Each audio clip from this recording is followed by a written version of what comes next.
Okay, simulan natin sa isang tanong. Paano kung ang tapang, yung totoong tapang, ay hindi pala yung biglaang pagsiklab kapag may krisis? Hmm. Paano kung isa pala siyang tahimik na ritmong isinasabuhay mo? Araw-araw. Yan yung tanong na bumungad sa akin mula sa material na ipinadala mo. At yan yung magandang starting point para sa paghimay natin ngayon. Oo, kasi ang misyon natin ngayon ay suriin ng malaliman itong konsepto ng living with roar and wings. Titignan natin kung paano yung tapang na tinatawag nilang roar at yung vision or wings. Ay hindi pala basta-basta lumalabas. Exactly. Sila pala ay mga disiplinang kailangan linangin, sinasanay. So ang daloy natin, simple lang. Sisimulan natin sa mga karaniwang maling akala sa pamumuno. Okay? Tapos, susuriin natin yung ganda ng metapora ng leon at agila. At pinakaimportante, bakit mas mahalaga pala ang paghuhubog na karakter kaysa sa, alam mo na, sa resulta. At alam mo, kaya siguro to na-send sa'yo at para sa'yo na nakikinig, baka nararamdaman mo yung tensyon? Anong tensyon? Yung tensyon sa pagitan ng mga pang-araw-araw na gawain, yung daily grind, at yung mas malaking layunin na gusto mong marating, parang laging may agawan. Oo nga eh. At doon mismo ayon sa source, nagsisimula yung problema. Sa kung paano natin tinitignan ang tapang at bisyon sa simula pa lang. Tama, may mali sa initial framework natin. Ang ganda ng pagkakasabi. Madalas daw nating tinatrato ang tapang na parang isang, emergency fund. Gets ko, nakaimbak lang. Oh, nandun lang pero gagamitin lang kapag may malaking desisyon o pag may sunog na kailangan apulihin. Tapos yung vision naman, Yung bisyon, parang isang magandang dokumento. Yung ginawa nyo sa leadership retreat, naka-frame pa. Pero habang tumatagal, ano nangyayari? Natatabunan. natatabunan ng mga email, ng meetings, ng deadlines. Exactly. At ang tawag mismo ng source dyan ay isang quiet failure. Ang ganda ng term na yan. Tahimik na kabiguan.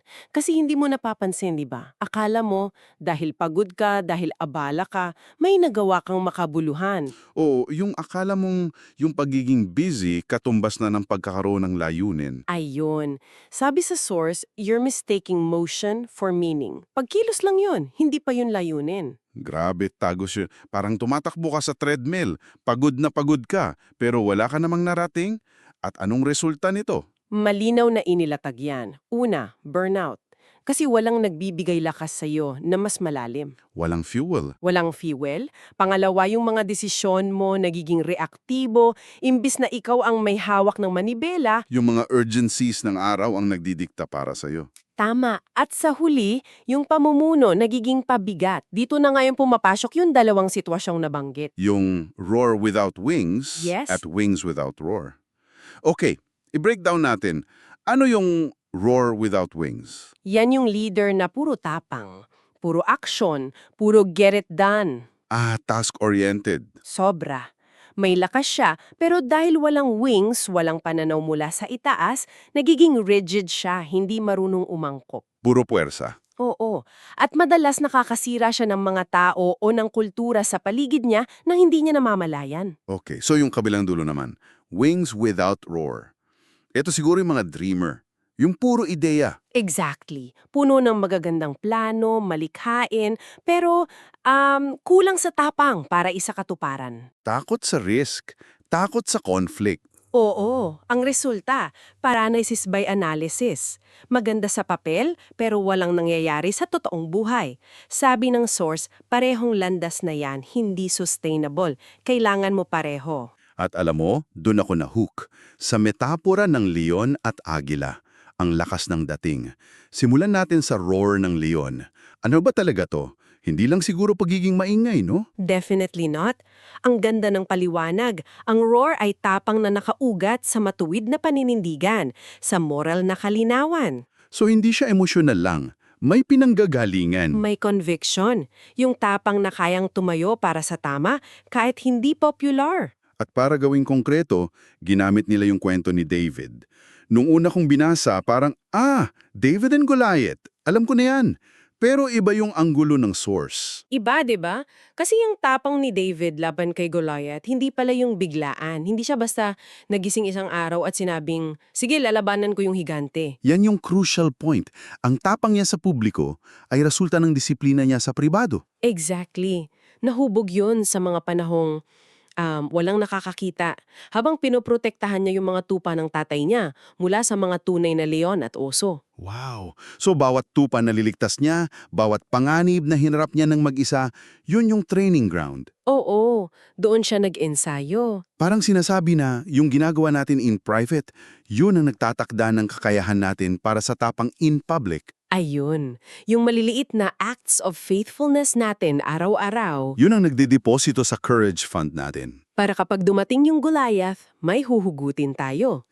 At binabago nito yung pananaw natin sa tapang, di ba? Hindi na siya isang heroic moment. Oo, resulta na siya ng 1,000 maliliit na desisyon na walang nakakakita. At yan mismo ang kumokonek pa sa ikalawang bahagi, yung wings ng agila. Kung ang leon ay tungkol sa paninindigan dito sa lupa, Tungkol sa kakayahang makita ang mga bagay mula sa mas mataas na perspektibo, yan yung bisyon. tama.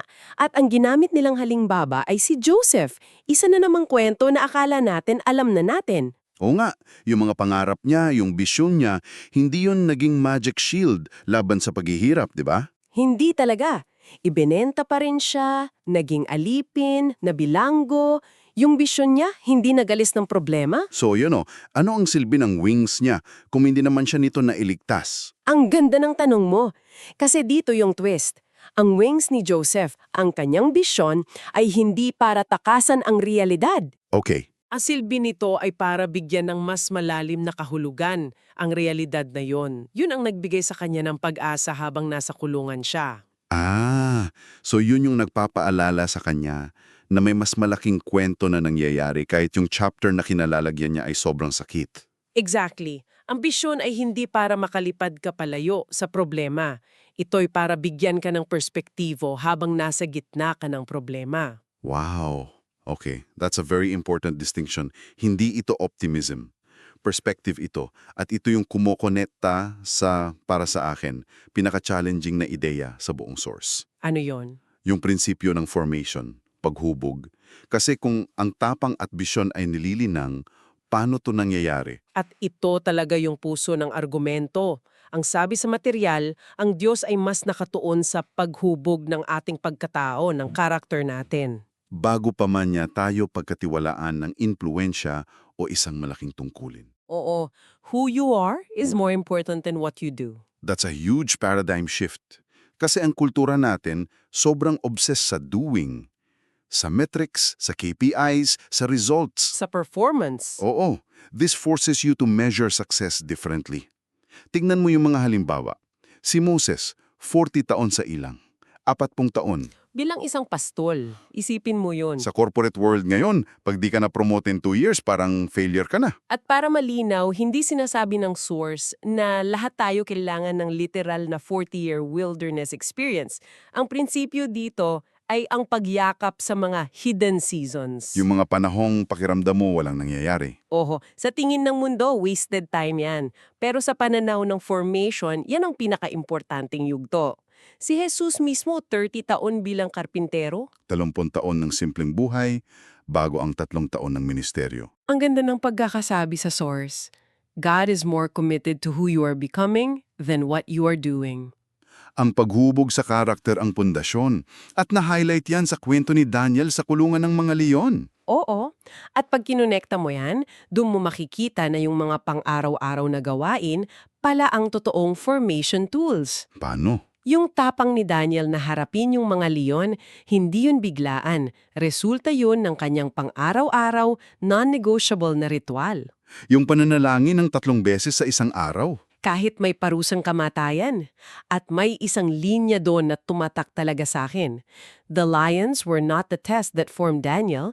They revealed what had already been formed. Grabe. So ang krisis, hindi yun ang nagbibuild ng karakter. Nire-reveal lang nito kung ano na ang nabuild o hindi nabuild noong payapa pa. So yung mga maliliit na desisyon natin araw-araw, yung pagpili na maging honest, yung pagiging pasensyoso sa traffic, yun pala yung totoong training. Oo, at dito ipinakilala ng source yung konsepto ng leadership as worship.